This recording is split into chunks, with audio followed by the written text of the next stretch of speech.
도널드 트럼프 대통령이 227년 전에 제정돼 지금까지 단 3차례에만 적용됐던 적대국 외국인법인 1798을 지난 15일 오전에 발동하고 이에 맞춰 베네수엘라 갱단은 137명을 추방했습니다. 이 적대국 외국인법에 적용하면 미국을 침공한 것으로 간주되는 적대국 출신들로 갱단원과 같은 공공안전 위협 인물들을 체포하는 대로 추방 재판 없이 신속 추방할 수 있습니다. 적대국 외국인법이 적용된 것은 1812년 미국과 영국 간의 독립전쟁, 세계 1차와 2차 대전 등 3번에 이어 이번에 4번째로 기록됐습니다.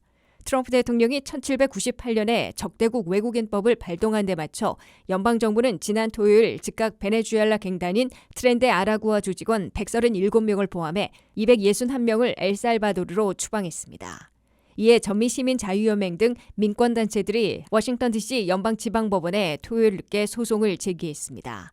워싱턴 DC 소재 연방지방법원의 제임스 보아스버그 판사는 3월 21일 청문회를 열어 심리를 시작하기 전까지 적대국 외국인법을 적용한 추방을 중지하라고 명령했습니다.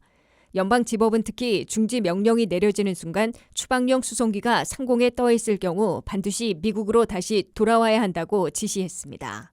그러나 트럼프 행정부의 연방법무부는 법원 명령이 내려진 순간에는 이미 추방이 완료된 상황이었으며 관할권이 없다는 이유로 즉각 상급심에 항소했습니다.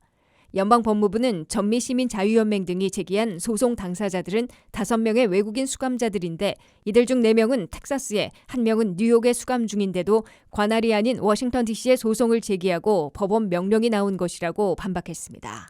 트럼프 행정부는 사상 최대 불법 입국자 체포 추방 작전이 예산 부족과 소송 등 여러 난관에 부딪혀 차질을 빚자 전시에 적용됐던 227년 전의 적대국 외국인법을 발동해 갱단원과 같은 위험 인물들은 추방 재판 없이도 신속 추방하는 작전에 돌입한 것으로 해석됩니다.